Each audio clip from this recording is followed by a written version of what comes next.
Muchachos, habiliten un momentico las camaritas para recordar sus bellos y hermosos rostros.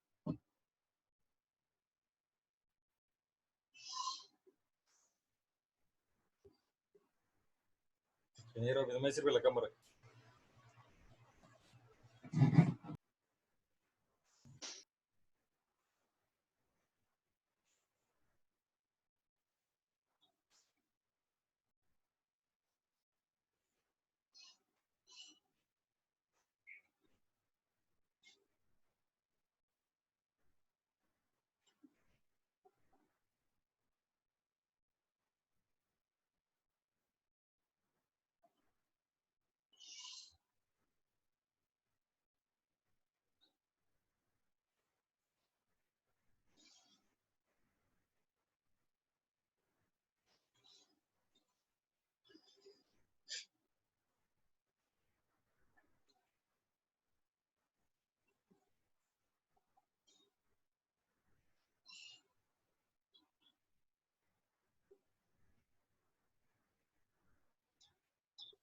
Porfa, habiliten un momentico la camarita para ver sus rostros, los demás compañeritos.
Ahorita por ahí en unos 10 minuticos alguien que me recuerde lo de grabar la sesión anterior, por favor.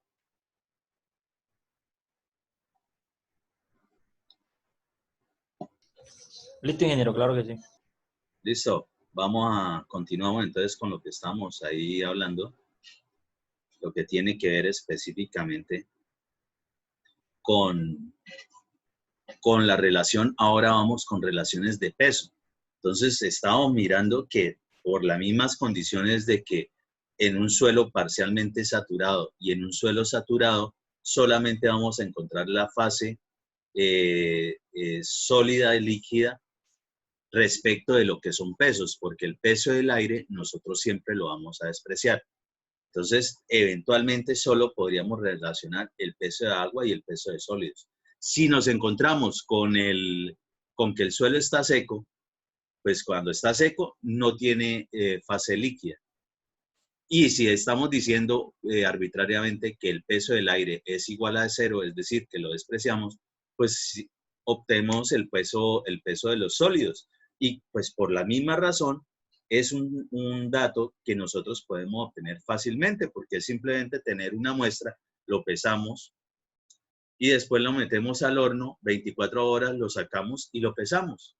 Eso que me va a quedar ahí es únicamente el peso de sólidos, es decir, el peso de lo que quedó después de que se evapore todo el agua.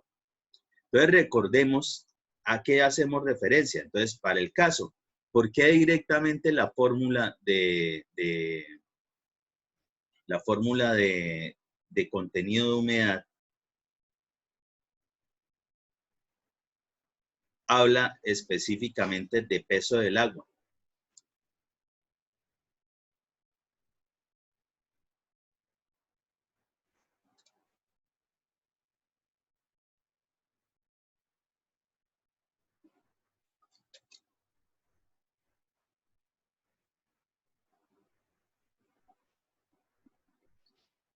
Recordemos que es porcentaje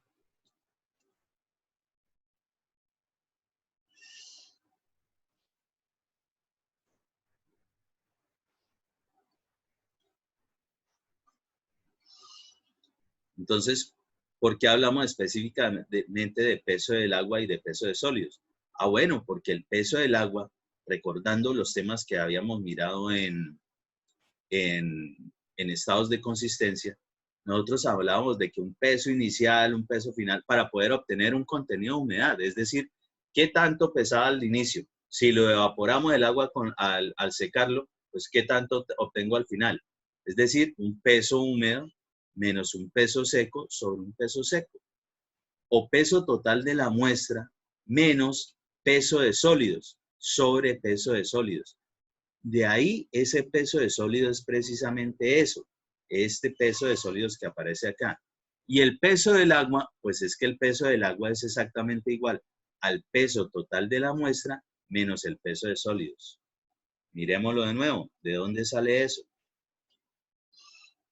Entonces, cuando es parcialmente saturado, si nosotros necesitamos determinar el peso del agua, pues simplemente despejamos de esta ecuación tan difícil. Entonces, si despejamos el peso del agua, ¿a qué va a ser igual? El peso del agua será igual al peso total de la muestra, ¿sí? Peso total de la muestra, menos el peso de los sólidos. El peso del aire ya sabemos que lo volvemos cero. Entonces, peso del agua será peso total de la muestra menos peso de sólidos. Cuando está totalmente saturado, exactamente igual, ¿sí? En ese caso en particular,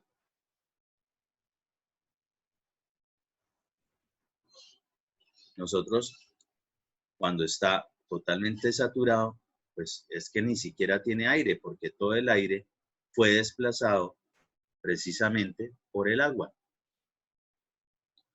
Entonces volvemos a despejar. Queremos despejar peso del agua, pues peso del agua sigue siendo igual al peso total menos el peso de sólidos. Y cuando tenemos solamente que está seco el suelo, pues es que ya no tenemos que hacer más porque directamente el peso total de la muestra será exactamente igual a solo el peso de sólidos, porque agua no podemos tener si está seco, ya se evaporó. Y el peso del aire lo despreciamos. Pues al despreciarlo, pues de una vez obtenemos la igualdad. Mirando acá. Entonces, peso del agua será seguramente igual al peso total de la muestra, lo que hemos visto, menos el peso de los sólidos. Es decir, lo que queda específicamente cuando se ha secado un material de suelo 24 horas en un horno de 105 a 110 grados centígrados. Sobre el peso de los sólidos, ¿sí? Eso es lo que tenemos. Es lo único que podíamos relacionar. Antes lo teníamos también así, era peso inicial, es decir, para obtener el contenido de humedad inicial, menos el peso final, contenido de humedad final, sobre el peso final. Esos finales, pues son los que resultan después de secar el material. Cualquiera de esas es exactamente la misma fórmula, ¿sí? Ahora nosotros solo estamos hablando de peso de agua sobre peso de sólidos porque es lo que tenemos en nuestro diagramita de fases. ¿Y qué hace con esto? ¿Qué es? Indica la cantidad de agua que tienen los sólidos. Teóricamente varía de 0 a infinito. En la naturaleza, la humedad de los suelos varía entre límites muy amplios. En compactación se habla de una humedad óptima, la humedad de mayor rendimiento, con la cual la densidad del terreno alcanza a ser máxima. Ojo, en algún momento vamos con estos temas que estamos aprendiendo de relaciones gravimétricas y volumétricas. Para este segundo corte seguro que alcanzamos a tocar el tema de lo que es compactación. Y volvemos a hablar precisamente de eso, de humedades, muy similar a todo lo que hemos realizado. Es decir, pesamos algo, lo metemos al horno, 24 horas después lo volvemos a pesar y con esos datos nosotros ya podemos determinar un contenido de humedad. Que para el caso de compactación, bueno, en ese momento aprenderemos qué significa un contenido de humedad óptimo, ¿sí? Continuamos con los mismos simbolitos, ¿sí? La letra griega, la W cursiva, que siempre vamos a indicar para nosotros cuestiones que tienen que ver con el agua.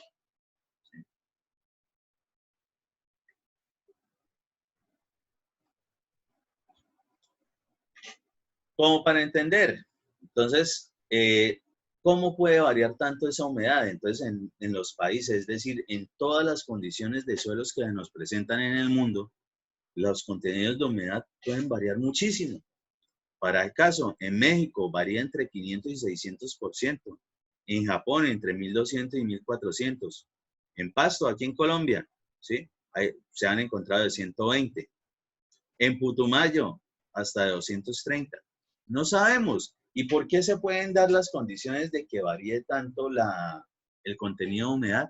Precisamente porque depende de qué zonas, si es que son zonas de mucha lluvia, si son zonas muy cercanas a ríos, a lagos, a zonas que contienen mucha agua, es decir, que el contenido de humedad es tanto que muy seguramente afecta a las zonas de suelos que hay que están aledañas precisamente a esas fuentes hídricas. Entonces, por eso puede variar mucho. Y puede variar mucho en diferentes sentidos, porque también nosotros sabemos de que hay épocas de pronto de lluvias, pues seguramente los porcentajes de humedad de los suelos aumentarán, pero también tenemos sequías. Entonces, en las épocas de sequías, el contenido de humedad puede bajar y en algunos casos es prácticamente seco. Es decir, que queda como si lo hubiésemos sacado del horno. Entonces, eso es necesario saberlo porque dependiendo de ello, vamos a saber si esos suelos se pueden compactar bien, qué tanto hay que adicionarle agua o qué tanto hay que quitarle, qué le podemos hacer según las condiciones del contenido de humedad que tenga. Entonces, esa relación que es con la que ya estamos haciendo relaciones de peso es muy, muy importante. De hecho, que ya la hemos trabajado en los temas anteriores, pero ahora aquí sí se entiende de verdad por qué hacíamos ese tipo de relación. Realmente eso sale desde lo que son las relaciones gravimétricas volumétricas, entendiendo los diagramas de fases.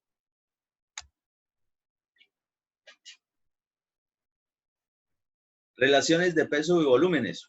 Ahora vamos a empezar a meternos de un lado para el otro. Hasta ahora sacamos por un lado volúmenes y por un lado pesos.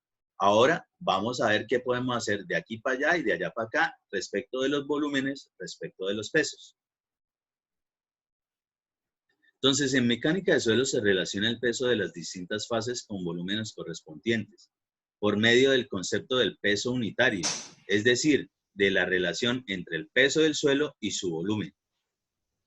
Dentro de los suelos se consideran los siguientes pesos unitarios. Entonces, el que Ingeniero, para que teníamos... grabe la clase. Ok. La clase que Sí, le... correcto.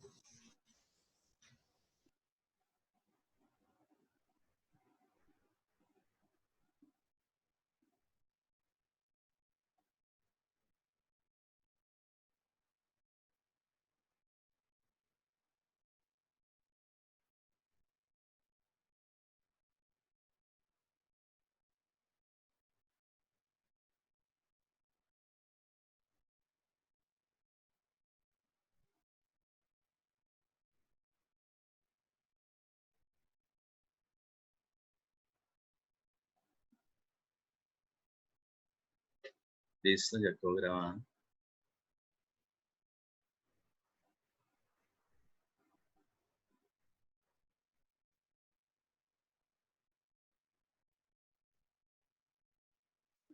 Continuamos ahí. Entonces, ya habíamos visto precisamente lo que es el peso unitario. Entonces, el peso sobre el volumen total de la muestra. Aquí en este caso en particular tiene su índice, su M, está hablando de la muestra. No necesariamente tienen que colocarlo, simplemente gamma es peso sobre volumen. Y ahí dice que puede generarse relación entre el peso y su volumen, pero correspondientes de lo que tengamos. Entonces nosotros miremos los gráficos.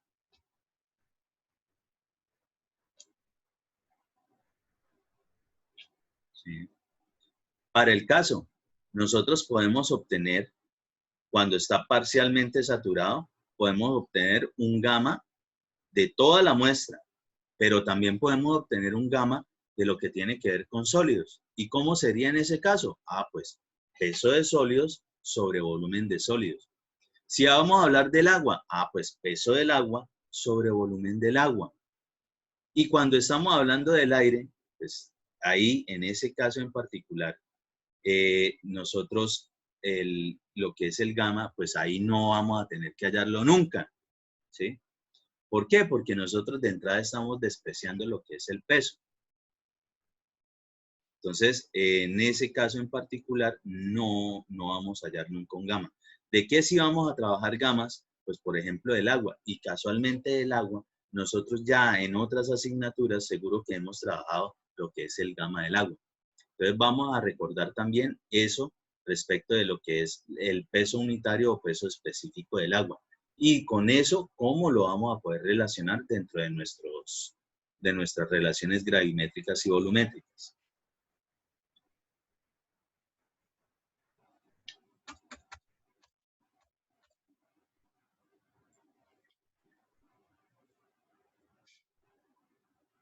Entonces, por aquí dice que normalmente para los suelos varía entre 1.5 a 2 toneladas por metro cúbico, ¿sí? Ojo, nosotros casi siempre vamos a trabajar nuestras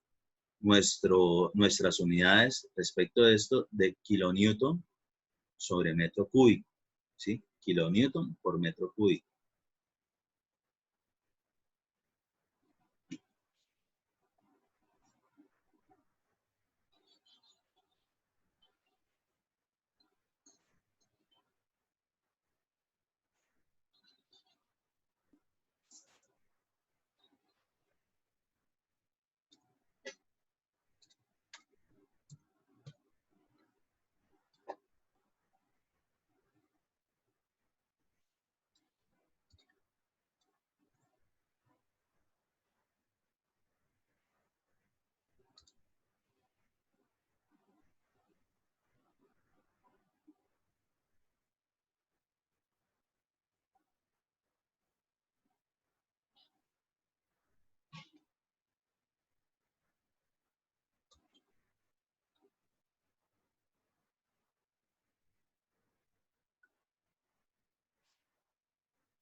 Eso es el peso unitario en la muestra. Entonces, esa M, ese subíndice M, a lo que hace referencia no es ningún metros, sino de la muestra.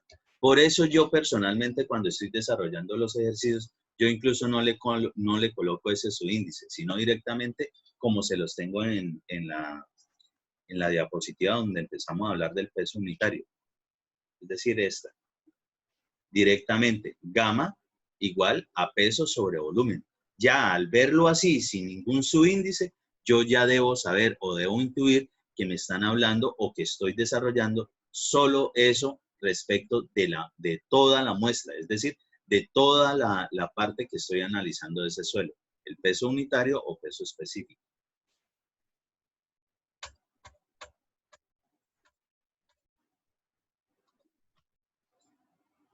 Entonces, lo estamos mirando ahí. También podemos obtener un peso unitario o peso específico de los sólidos.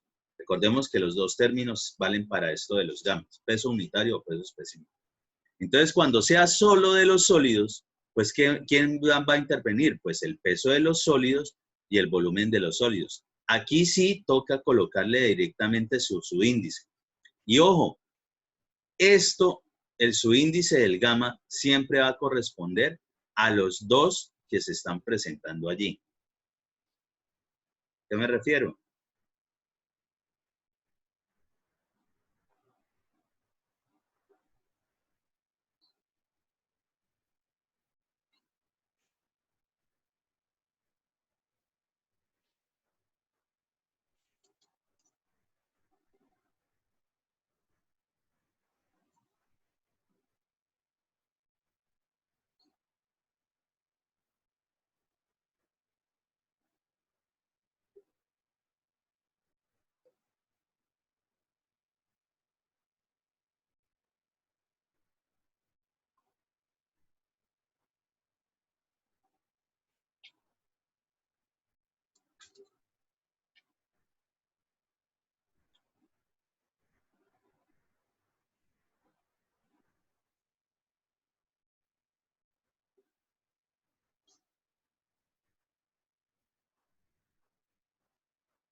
Entonces lo que estoy diciendo es que el subíndice que yo le ponga acá tiene directamente que corresponder con el subíndice de las otras variables que intervienen en la fórmula. Entonces, si estoy hablando de peso total de la muestra, es decir, sin subíndice, si tenemos el gamma solo, pues será el peso total sobre el volumen total. En este caso le tenemos el subíndice de sólidos. Entonces, si es el subíndice de sólidos, pues será sólidos para peso y sólidos para volumen. ¿Sí? Podemos encontrar otro tipo de peso unitario o peso específico, que es precisamente el seco. Ojo, el seco se va a denominar con la letra D. ¿Por qué D? Viene del inglés dry.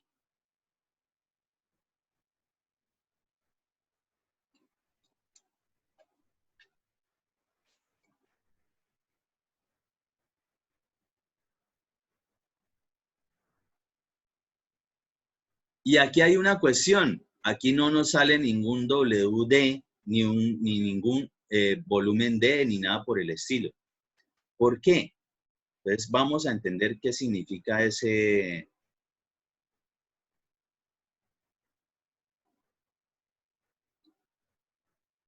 peso unitario seco.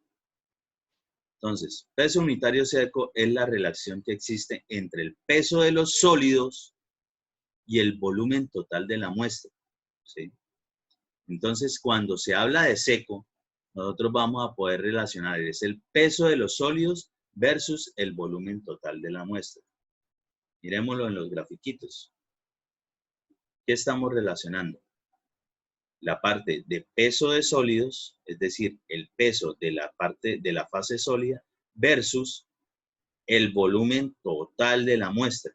En el volumen total de la muestra, nosotros podríamos hallar un gamma seco para cuando está saturado y un gamma seco para cuando está parcialmente saturado. ¿Por qué? Porque matemáticamente lo podríamos desarrollar. Simplemente nosotros vamos a hacer peso de sólidos sobre el volumen total de la muestra. Si estamos hablando del saturado, el volumen total de la muestra será el mismo volumen de agua. Y cuando sea parcialmente saturado, el volumen total de la muestra será volumen de aire más volumen de agua, es decir, el volumen de vacíos más el volumen de sólido.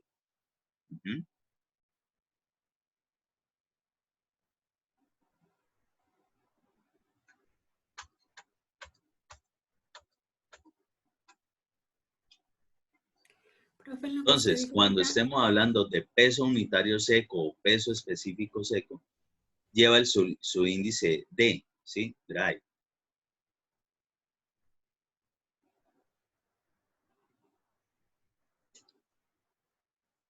Y será el peso de sólidos sobre el volumen total de la muestra. Es decir, si se acostumbran a no colocarle su índice de M de la muestra, simplemente era WS sobre B, es decir, peso de sólidos sobre volumen total. Es un valor particular del peso unitario de la muestra para el cual el valor de saturación del suelo sea nulo, es decir, que no,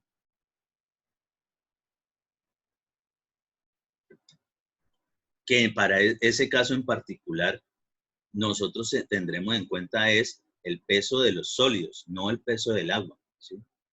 Lo que vamos a relacionar es peso de sólidos. ¿Por qué? Porque es específicamente el peso que me va a quedar cuando ya he secado algo. El volumen, sí, lo relaciona respecto de eso. ¿Qué tanto me pesa lo sólido respecto de toda la muestra? Ah, bueno, y en toda la muestra sí se podía presentar de que tuviese agua, de que tuviese aire o que tuviese ambas.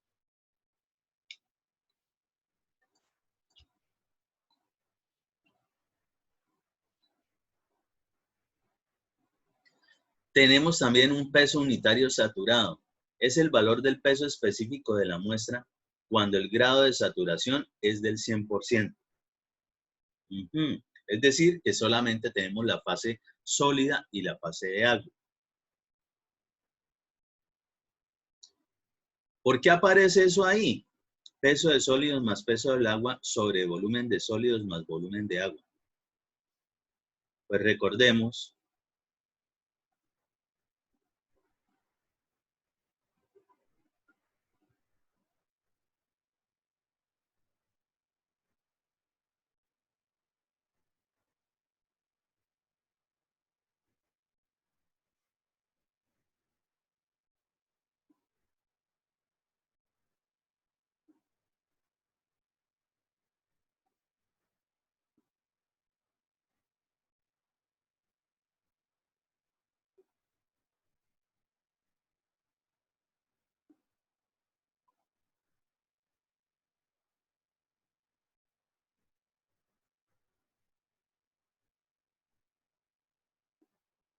recordemos a qué está haciendo referencia a eso. Entonces, un gamma pues, es igual a peso sobre volumen. ¿Qué pasa cuando está saturado?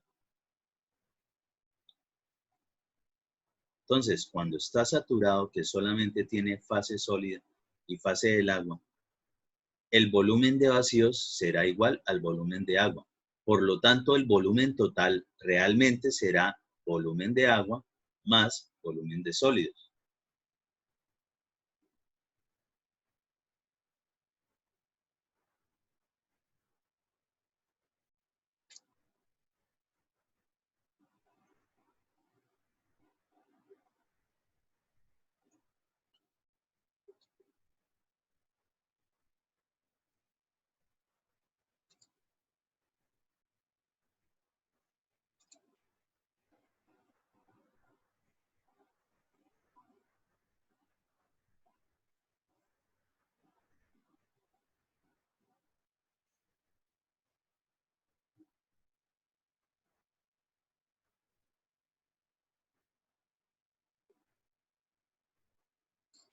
¿Sí? ¿Por qué? Porque solamente tenemos dos fases, solamente tenemos dos fases. Entonces, volumen de aire, cuando el agua ya ha desplazado todo el aire y ha llenado todos los vacíos,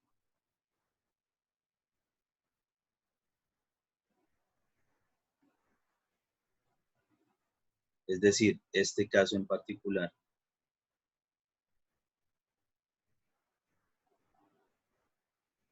ese caso donde el agua llenó absolutamente todos los vacíos, se llenó de agua, ¿sí?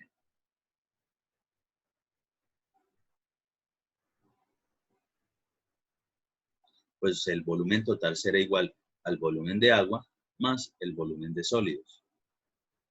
¿Y quién es el peso? Pues si en el peso ya sabemos de entrada que el agua desplazó todo lo que era el aire, adicional de eso el peso del aire siempre lo vamos a despreciar o a volver cero, pues será peso del agua más peso de sólidos, que es lo que tenemos de peso total, ¿sí? Sigue siendo exactamente igual peso sobre volumen.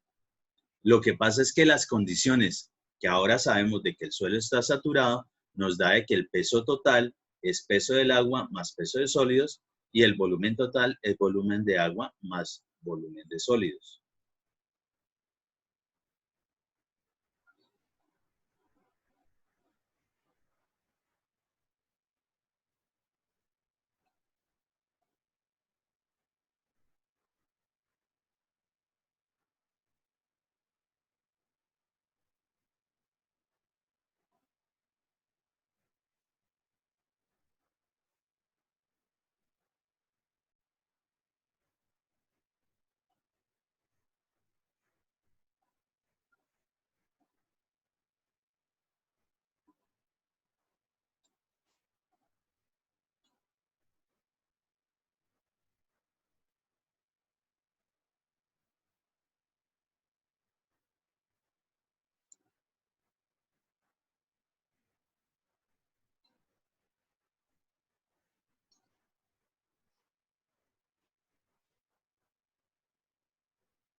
¿sí? ¿Qué pasa? Que cuando el suelo está saturado, ¿sí? Cuando el suelo está saturado, pues ahora la condición de peso total será peso de sólidos más peso del agua y la condición de volumen será volumen de sólidos más volumen de agua. ¿Por qué solamente eso? Porque el agua desplazó todo el aire. Entonces, volumen de aire no puede existir. Pero esto está haciendo referencia exactamente a la misma fórmula de peso sobre volumen, solamente que la condición es que está saturada, ¿sí?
Entonces, sigue siendo gamma, peso sobre volumen, pero la condición del suelo ahora es que está saturado.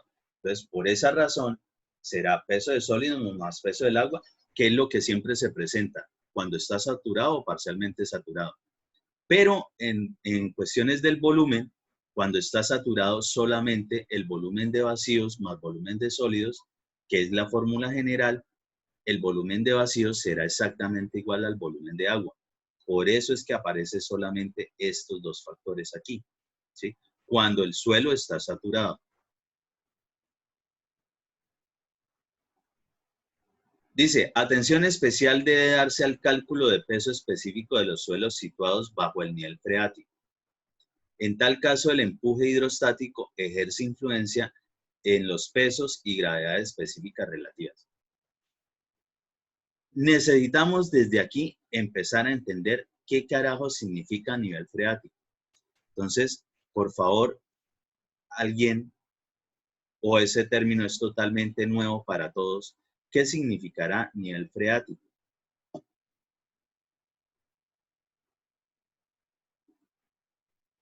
¿Alguien tiene idea qué significa nivel freático o qué es nivel freático?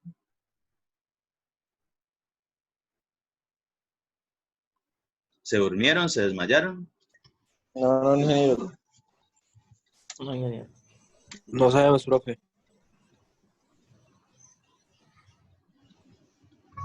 ¿Con el nivel freático? Ingeniero. ¿Ese no es el nivel que va por debajo de la tierra? No, para nada. El superior. El nivel en el freático, que se detecta El el del agua agua. cuando se está haciendo un O hueco. sea, hay un bueno, nivel que va bajo la tierra que se llama nivel freático, ¿no? sí, pero no, pero es cuando a se eso me detecta el agua, refiero. ¿verdad, profesor? Obligatoriamente no tiene que ser debajo del terreno. Es decir, un No. nivel freático, y ya les voy a colocar ahí la definición específica. En Es el biología simplemente lo había visto así. la altura donde la presión atmosférica es cero. ¿De qué? ¿Altura de qué? ¿O presión atmosférica de qué? Del agua, de un contenido de agua.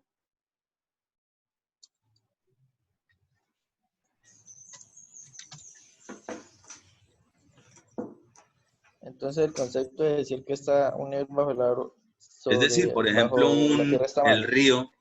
río no está, si ustedes ven un río, el río no está dentro del terreno, está por encima. Ese nivel, es decir, lo que ustedes logran ver de altura de agua, ese es el nivel freático, porque está en contacto con la superficie, donde nosotros asumimos que la presión atmosférica es cero. Realmente ese es el concepto de nivel freático. Es decir, ustedes están en una piscina, ¿sí? Entonces, en una piscina, exactamente la altura máxima que tiene esa capa de agua, ¿sí? Es esa piscina, llena de agua, esa altura, ahí es el nivel freático precisamente respecto de algún nivel que haya en, más abajo, es decir, en la profundidad. Pero el nivel freático no necesariamente se tiene que presentar debajo del terreno. Nosotros lo vemos en todo lado. Supongan un vaso de agua y le llenan. ¿Cuál es el nivel freático? Ah, bueno, la altura que hay desde el fondo hasta donde le queda precisamente el agua. Eso es un nivel freático, porque está en contacto con la presión atmosférica y la presión atmosférica es 0. Entonces sería como del fondo hasta la lámina de agua. Exactamente. Ah, ok. Es que en geología lo había visto así, que era un nivel que había bajo sobre la tierra. Lo que pasa es que nosotros podemos encontrar niveles freáticos debajo del agua, claro que sí, pero son aguas subterráneas. Pero Por eso no eso, indica para que aguas ese es el subterráneas. único nivel freático. Nivel freático es Ah, todo. listo, profe.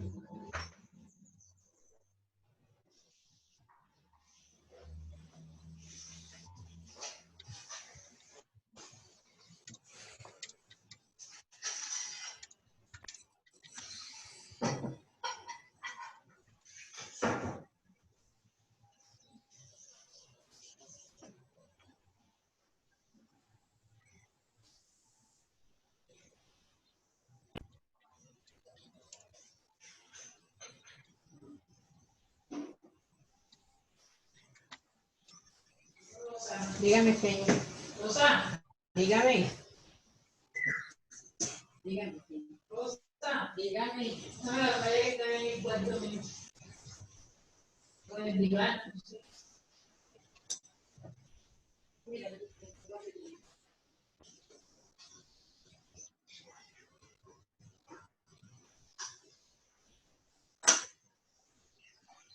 Ya casi se va a acabar esta sesión. Esperen, entonces ya continuamos con este tema ahorita en la siguiente. Ya les mando el enlace.